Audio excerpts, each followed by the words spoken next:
نحمده ونستعينه ونستغفره ونؤمن به ونتوكل عليه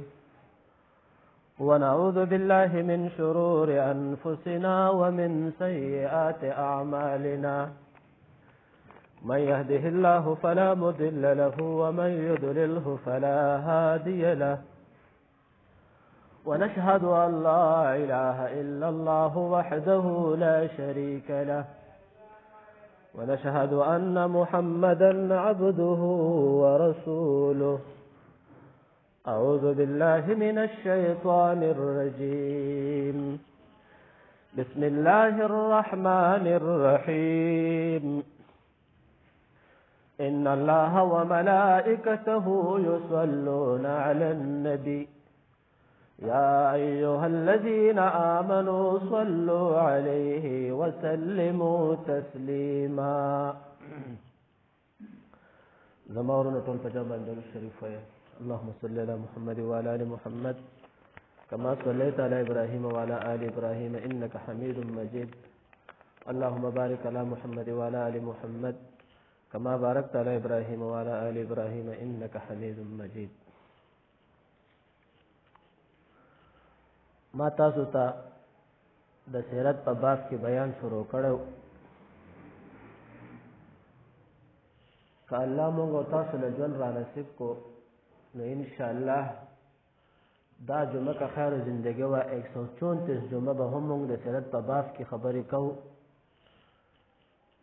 د نبی صلی الله علیه وسلم د دنیا نه وصال ومجمع ان شاء الله دا به بیانو لسمه هجری سال دهم بار ربیع الاول د نبی صلی الله علیه وسلم بیان شروع کړو تاسو ته مې اکثر ډېر خبرې وکړې اکثر سیرت میں ته د نبی صلی الله علیه وسلم بیان حالت دفن کې مونږ لګیاو د نبی صلی الله علیه وسلم حالت دفن موضوع بیانوله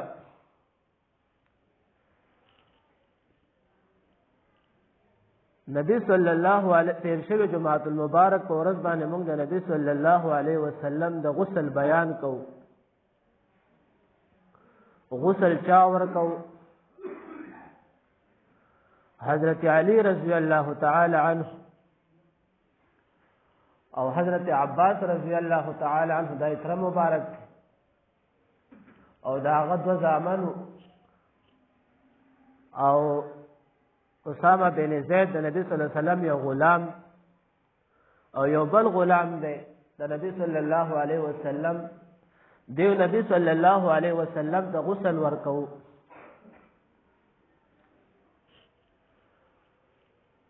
حضرت علی رضی الله تعالی عنہ فرمای وای مونږه دزله کې دا خبر راوچته چې خدای د نبی صلی الله علیه وسلم نه کپڑے مبارک وباسو کوونه بس دې سوچ کې شو وی الله رب العزت په مونږ باندې یو پرکاری راوستا خوب را باندې رال او په خوب کې راته یو دا आवाज وشو حالانکه په ټولو خوب راغلی خاطر نشپک کسان دغه وخت کې موجود دي او دا आवाज را باندې وشو چې ګوره خیال کوئ د الله د رسول نه کپڑے ونه باسئ نو کپڑے نبی صلی الله علیه وسلم مبارکتا اچولې شوی په هغې کې غسل ورک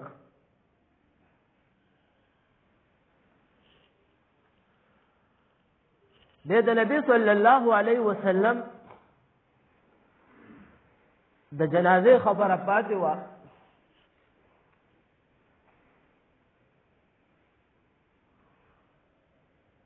صحابه ټول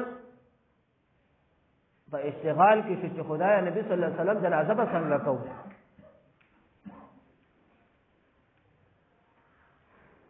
په مسند بن احمد کی کتاب کی د نبی صلی الله علیه وسلم جنازه ټول ذکر ده یو صحابي د رسول الله مبارک نه تپوس کوي یا رسول الله مبارک تا جنازه به څنګه کو نبی صلی الله علیه وسلم تو فرمایل وای چې کله تاسو زما جنازه کوئ نو پهلا با ټول چې زما غسل وشي نو تاسو به ټول زمانه بار شئ حضرت جبريل علیه السلام به پهلا راځي مال په باندې باغه جنازه کوي بیا میکائیل اسرافیل فرشتے پر راضی په ما باغه جنازه کوي دا غي نه پس په ما باندې امهات المؤمنین رضی الله تعالی عنهم اجمعین انهمن اجمعین په ما باندې بدیو جنازه کوي بیان چې څومره د نبی صلی الله علیه وسلم بعد دین پس صحابه برازي لګ لګ او هغه په ما جنازه کوي نو د جنازې طریقې داسې وه چې کله نبی صلی الله علیه وسلم مبارکه ته غسل میلاوش غسل وش او کفن ورته د یمن د سهول خار د خامتا د سپینې کپړې دا درې قمیص او ازار درې کپڑے نبی صلی الله علیه وسلم درې صادر نبی صلی الله علیه وسلم ته کفن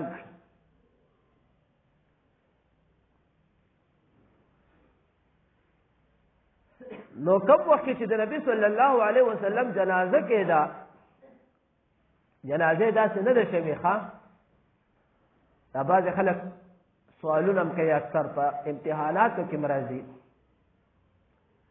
چې نبی صلی الله علیه وسلم جنازه څنګه شوې ده چا امامت کړی دی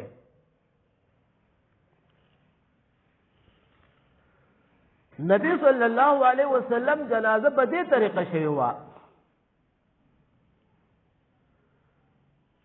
چې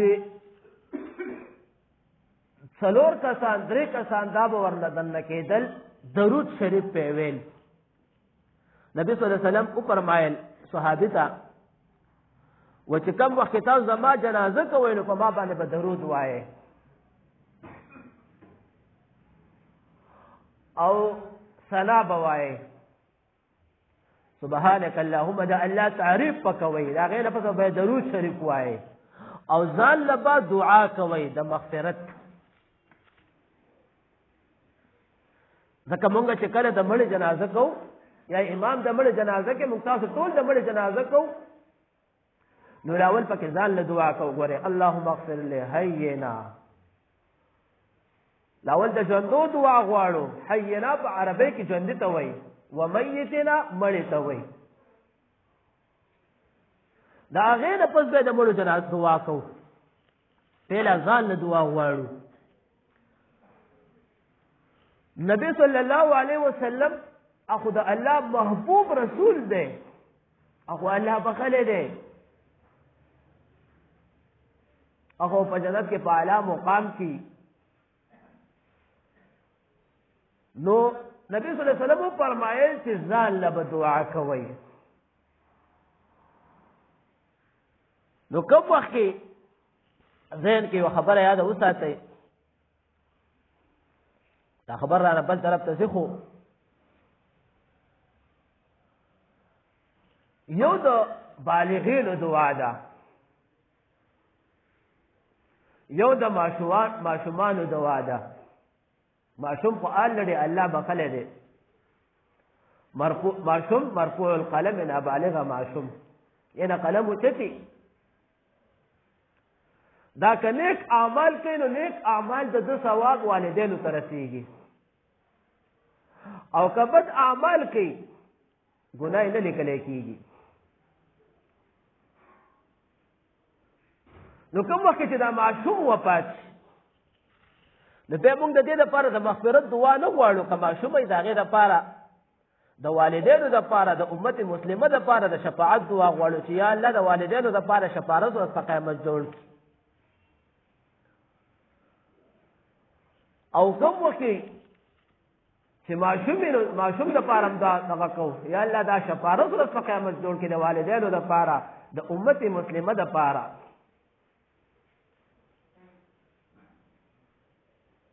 دغه شان د نبی صلی الله علیه وسلم جنازه په دې طریقه وه چې هغې به موږ ځان له دعا صحابو به ځان ته دعا کوله حسین کې دا یوه خبره یاده ساتئ د دعاګانو نه خو مونږ هم ځو ماشوم وفات د ډېرو دعاګانو ته داسې لاړم ښه بلاشره سړی د شریعت مطابقې دعا کوي نو زما اکثر دې ته ډېره زیاته متوجه وسو چې دې څه وایي نو دې په دعا کې اکثر وایي یا الله ته وبخې مغفرت ورته نصیب کړي هغه ورځ هم یو څو ورځې وړاندې یو ماشوم وفات شوي هغې دعا له ورغلی وم نو یو بوډاګان کسانو ښه بلاشره وو والدینو ته دعا ورله کوله وایي یا الله دا وبخې دې ته مغفرت نصیب کړي دعا د خیر وکړي د ماشومانو دعا داسې نه ده د ماشومانو دعا دا ده که هغه مونځ الفاظ درځي نو هغه ووایه بهتر دا دي او که مونځ الفاظ نه درځي په پښتو کې په اردو کې ووایه یا الله پروردګاره دا ورځ په قیامت باندې د والدینو دپاره سپارش د جنت ذریعه جوړه کړي وسیلې د جنت جوړه کړي او یا الله د دې تبرکات په دې کور باندې قائم او دائم کې دا طریقه د دعایي مونږ څه کوو چې کله چې ماشوم دعا له لاړ شي خب برابرې دې ته مغفرت نصیب کړي نو ماشوم خو الډې الله بخلی دی دا خو مرفوع القلم دی بیا علماو دا هم ذکر کړي دا خو د جنت مارغۍ د ماشوم دا کافرانو بچی چې وفات شي دا به چرته ځي ځکه دا خو مرفوع القلم دی الله رب العزت ورځ په قیامت باندې یو جهنم پیدا کړی یو جنت پیدا کړی یو اعراف پیدا کړی هغه په اعمالو کې برابر یو مسلمان نه ګناه او نه خطا نه ثواب علما لیکي چې دا به اعراف ته ځي علما لیکي چې د کافرانو بچي دا هم په اعراف کې زندگی تیری د مسلمان بچي به ډایرکټ جنت ته ځي دا به جنت نو خصوص چې مونږه دا الفاظ دکو چې د چا دعا لزو نو ماشوم خو الډې مرفوع القلم دی د هغې خو ګناه نشته خطا یې نشته د هغې دپاره به دا الفاظ کوو چې د والدینو دپاره یا الله د شفارس ذریعه جوړه کړي دا الفاظ به نه وایو چې یا الله دا وبخې هغه الډې الله بخلی نبی صلی الله علیه وسلم په جنت کې اعلی مقام باندې دی دا زمونږ ایمان او عقیده ده په هغه وخت کې د صحابو ایمان عقیده ده نو هغې نبي صلی الله علیه وسلم د مغفرت سبب نشته چې ته وله یا الله مونږ دا دعا وکړو چې یا الله ته ورته مغفرت نصیب کړي هغې ته الله رب العزت مغفرت نصیب کړی شوی دی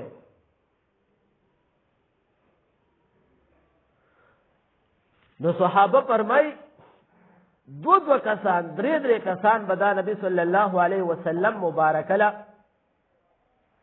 دنه ورتلل د حضرت عائشه امهات المؤمنین رضی الله تعالی عنها کمرې ته او جنازه به کوله کله چې نبی صلی الله علیه وسلم ته غسل میلاو کفن وش به ټول صحابه را بار شول په وخته پورې نبی صلی الله علیه وسلم داسې پرېښوست بیا په هغې نه پس امهات المؤمنین رضی الله تعالی عنها ورلې او هغې جنازه وکړه، دعا یې وکړه، درود شریف یې وویل. بیا د هغې نه پس صحابه ورتلل. سیرت مصطفی لیکي چې د نبي صلی الله علیه وسلم جنازه تقریبا 30,000 کسانو کړې ده. هغه وخت کې چې څومره تعداد سره مسلمانان صحابه موجود وو 30,000 کسان. اخر کې خلیفه د مسلمانانو حضرت ابوبکر صدیق رضی الله تعالی عنه جنازه کړې ده. اخر به خلیفه کوله. دغه د خلافت ملاو څنګه شو په دغه ټیم باندې؟ ځکه نبی صلی الله علیه وسلم خو کفن دفن حساب کتاب شروع. سیرت مصطفی لیکي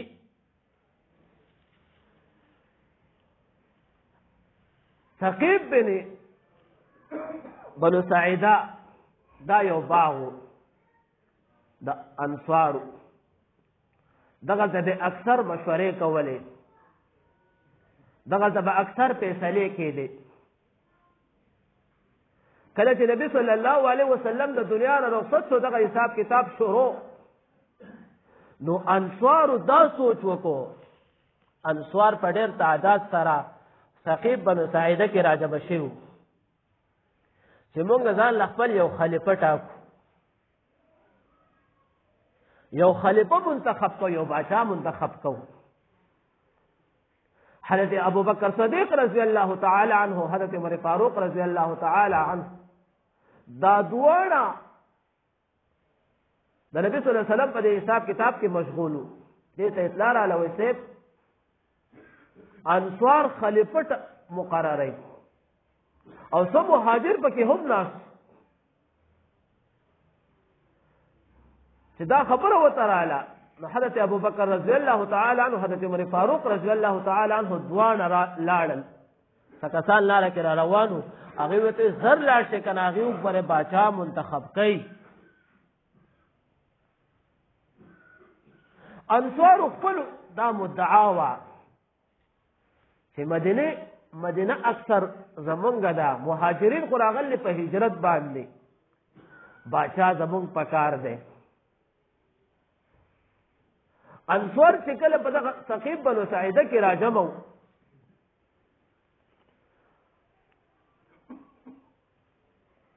او سعید بن عباده رضی الله تعالی عنه صحابي دی، د بنو خزرج د قبیلې سردار، دای منتخب کوو. دام پکې تشریف فرماو. نو حضرت ابوبکر رضی الله تعالی عنه، حضرت عمر فاروق رضی الله تعالی عنه ثقیب بنو سعیده ته چې کله اورلل دی باغ ته، انصار په ډېر تعداد سره راجمع. نو حضرت عمر فاروق ته تپوس وکړ رضی الله تعالی عنه چې تاسو څه راجمع شوي یئ، څه کوئ؟ دی ورته وویل چې موږ خپل یو د انصارو یو باچا مقررو. دا ورته وویل چې دا مدینه خو زمونږ ده، مدینه کې آبادي زمونږ ده، مهاجر د مکې نه راغلي. دې لاره کې حضرت عمر فاروق رضی الله تعالی عنه وایي چې ما یو ښایسته بیان جوړ کړی چې دا به زه وکوم. وایي زه کله بیان ته پاڅېدم، وی ابو بکر صدیق رضی الله تعالی عنہ بند کړم چې تکې را ابو عمر. نو ابو بکر رضی الله تعالی عنہ پاسید انصارو ته وی چې یا انصارو، مونږ منو چې تاسو د دین د انتها لوی خدمات کړي دي، تاسو د نبی صلی الله علیه وسلم مرسته کړې ده،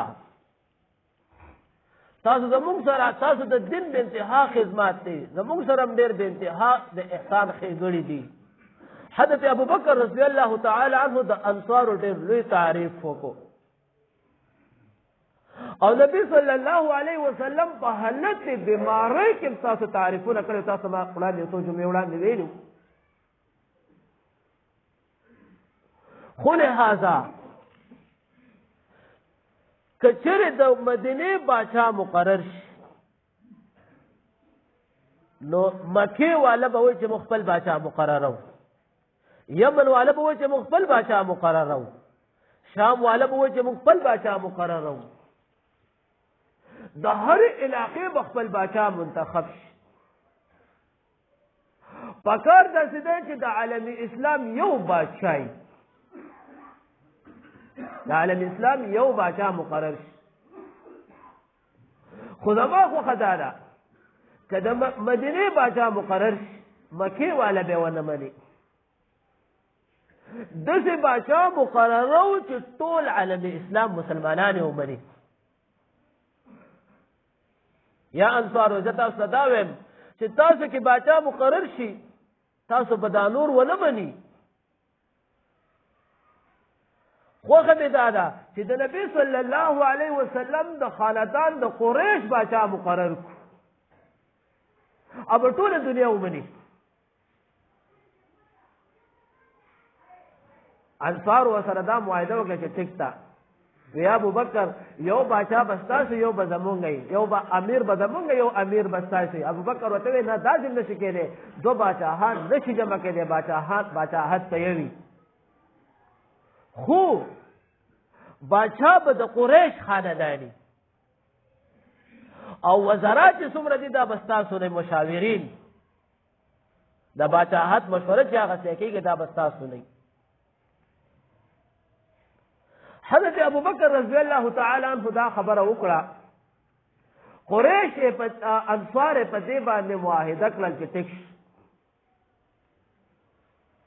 حضرت ابوبکر رضی الله تعالی عنہ ما ته حضرت عمر فاروق رضی الله تعالی عنہ ډېر بهترین ښکاري، وایي زه د دې سره بیعت کوم، تاسو د دې سره بیعت شئ. حضرت عمر فاروق رضی الله تعالی عنہ بیان ته پاسید وینا وی د ابوبکر رضی الله تعالی عنہ می ټول خبره خوښ شوې، خدایو خبره می ولا نه ده خوښه چې مالا خلافت لاس کې راکړي. و اے مهاجر پکې ناشتي، انصار ټول ناشتي. وی ګوره ابوبکر رضی الله تعالی عنہ د نوجوانانو اولنې صحابي دی، پهله نبی صلی الله علیه وسلم باندې ایمان په نوجوانانو کې ابوبکر رضی الله تعالی عنہ راوړی دی. پهله اسلام نبی صلی الله علیه وسلم باندې زنانو راوړی، دا اعزاز الله زنانو ته ورکړی، خدیجه الکبرى رضی الله تعالی عنها. خو په نوجوانانو کې حضرت ابوبکر رضی الله تعالی عنہ اسلام قبول کړی. په ماشومانو کې حضرت علی رضی الله تعالی عنہ اسلام قبول کړی. په غلامانو کې زید بن حارثه رضی الله تعالی عنہ اسلام قبول کړی. حضرت ابو عمر فاروق رضی الله تعالی عنہ پاسد و انصار واوري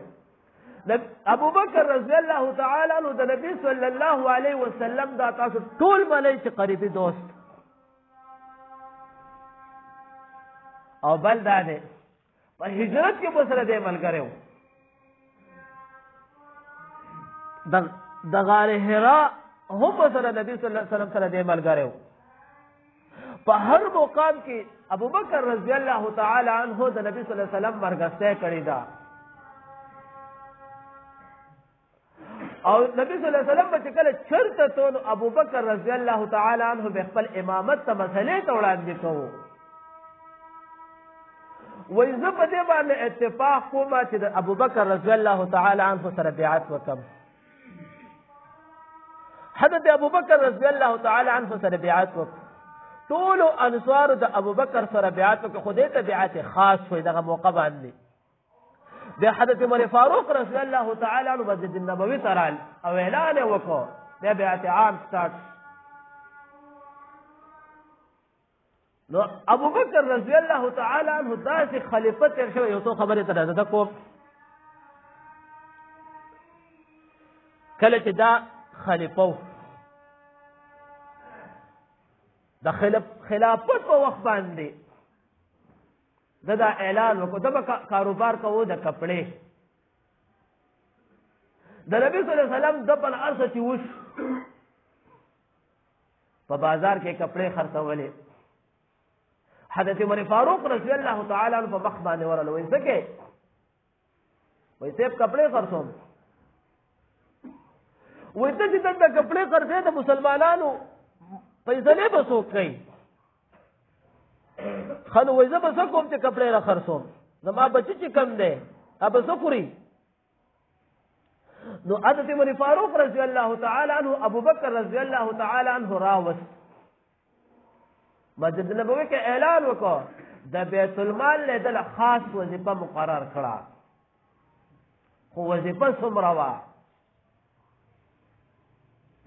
سیرت مصطفی لیکي تاریخ ټول په دې خبره گواه دی حضرت ابو بکر رضی الله تعالی عنہ ځان ته وظیفه مقرر کړه د هغه وخت سره د یو مزدور چې ما ته به تاسو د مزدور وظیفه راکوئ مزدور چې د ورځې څومره مزدوري کوي دومره وظیفه به ماله راکوئ داسې وظیفه نه وه نن زموږ مزدور نن زموږ باچاهان زموږ وزرا هغه ځان دپاره هر قسمه بلونه په پارلمنټ کې پیش کوي وظیفه کمه ده زموږ وزیر اعظمان صدران وظیفه کمه ده چې تنخواه ورله زیاته کړو خبرې څومره 8 لاکه او 10 لاکه د میاشتې تنخواه دي او زموږ مزدور د میاشتې 6,000 روپۍ نه برابروي د ابو بکر رضی الله تعالی عنہ د هغه وخت د زمانې سره د مزدور مزدوري ځان له مقرر کړه یو ځل ورته کورواله ووی وایي کپړې به چې خرڅولې وایي ښایسته خوراکونه به م کول اوس یې درته الله بچاهت درکړی دی خوراکونه را باندې قیمت شوي دي خواهش اجازت یې چې طلب کو وایي صیب لګه الوا پخوم نو ابو بکر رضی الله تعالی عنہ اجازت ورکو خو الوا به پخې ده سره وایي ما له طریقه راځي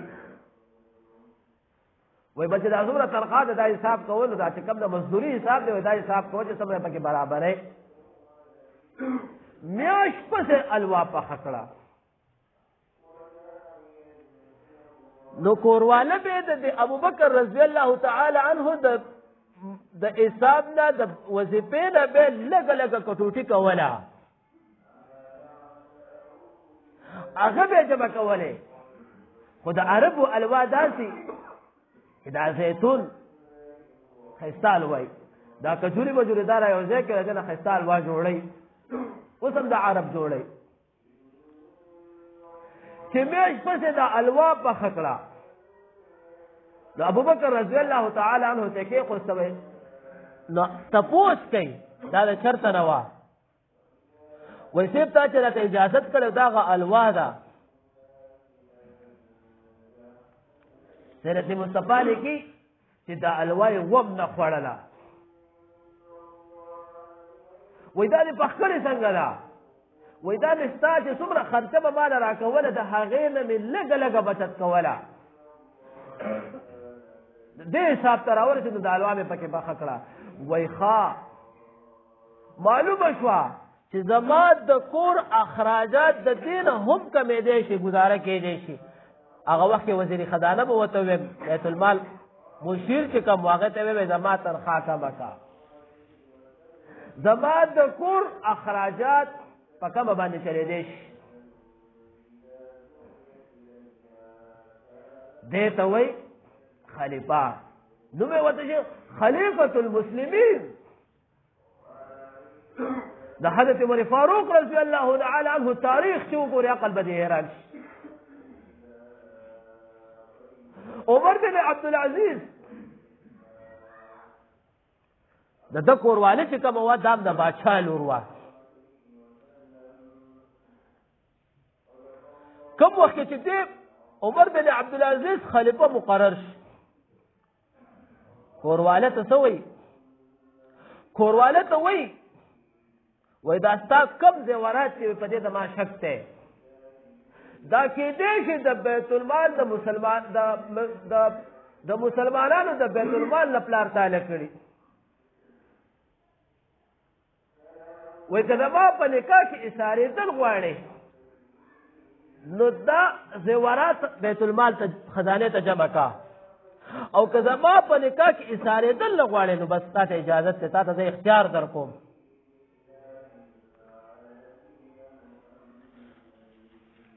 کتابونه لیکي چې د خپل کورواله څومره زیورات هغه بیت المال ته جمع کړل کله چې حضرت عمر بن عبدالعزیز د دنیا نه رخصت شو نو هغه بیت المال مشیر کورواله ته را چې ستا زیورات موږ سره امانت پرته دي که ته واپس اخلې نو تا ته اجازت دی هغه ورته په جواب کې وایي و چې زما خاوند باندې جمع کړلي زه هېڅکله دا واپس نه اخلم دا د بیت المال حصه ده دې ته به ویل د مسلمانانو بادشاهات چې د مسلمان خیرخوا کتابونو کې راځي هغه وایي عمر بن عبدالعزیز چې کله دې د مسلمانانو خلیفه جوړ شو خواهشات یې وتښتېدل کورواله ته وایي زما خواهشات تښتېدلي ما ته د مسلمانانو یو داسې غم لګېدلی دی تا ته زه اختیار در کوم که بل چا سره واده کول غواړې زه د مسلمانانو په خدمتونو کې یم اخرنۍ خبره کوم نبی صلی الله علیه وسلم حضرت عمر فاروق رضی الله تعالی عنہ فرمایي دا حدیث دا غره نقل له اخرنۍ خبره د ټیم هم نشته وای نبی صلی الله علیه وسلم دا خیبر چې کله فتح شو نو بیبیانو مطالبه وکړه و یا رسول الله مبارک کور ته دسي اوس خیبر هم فتح شو مخکې غربت و اوس د کور ته لږ موږ هم صحیح سره کوه نبی صلی الله علیه وسلم د بیبیانو نو په دې خبره خفه شو کمرې ته وخت بره د کمرو د بره یوه کمره جوړه کړې وه نبي صلی الله علیه وسلم ځان لش دا افوا خوره شوله چې نبي صلی الله علیه وسلم بیبیانو ته طلاق ورکړی حضرت عمر فاروق رضی الله تعالی عنه رالو نبی صلی الله علیه وسلم ته کېناست و یا رسول الله مبارک زه خبر شوم چې تا بیبیانو ته طلاق ورکړی نبی صلی الله علیه وسلم ورته وویل لا دا افوا ده حضرت عمر فاروق رضی الله تعالی عنہ خوشاله شو ځکه دا غل ورم سره په نکاح کې وا حضرت حفصه رضی الله تعالی عنها وای به نبی صلی الله علیه وسلم ته چې یا رسول الله مبارک د کفارو بادشاہان په مزو کې دي په خوشحالو کې دي په تختونو باندې ناشتي نرمې بسترې دي و یا رسول الله مبارک ته خو د الله ډېر محبوب دی د الله نه وغواړه چې مال الله زیات کړي بیبیانې به خوشحاله دا جګړې بګړې به ختمې شي نبی صلی الله علیه وسلم را پاسېد په غصه شو حضرت عمر فاروق ته رضی الله تعالی عنه ته و یا عمر ولې ته نا امیده یې الله رب العزت دا دنیا د کفارو د پاره پیدا کړې ده او نعمتونه د مسلمان د پاره په آخرت کې پیدا کړلې خوشاله به موږ ته الته هغه دی کې الله راکوي نو حضرت عمر فاروق رضی الله تعالی عنه فرمایي چې کمرې ته مې چک چاپېره وکتل نو هېڅ هم نه و نبی صلی الله علیه وسلم په داسې کټ باندې پروت و چې هغه کټ کې لاندې بستره نه وه او د کجورو د پاڼو نه جوړ شوی سخت بوڼ وایي نبی صلی الله علیه وسلم مبارکه په دې بدن باندې د هغه پړو هغه داغونه لګېدلي وو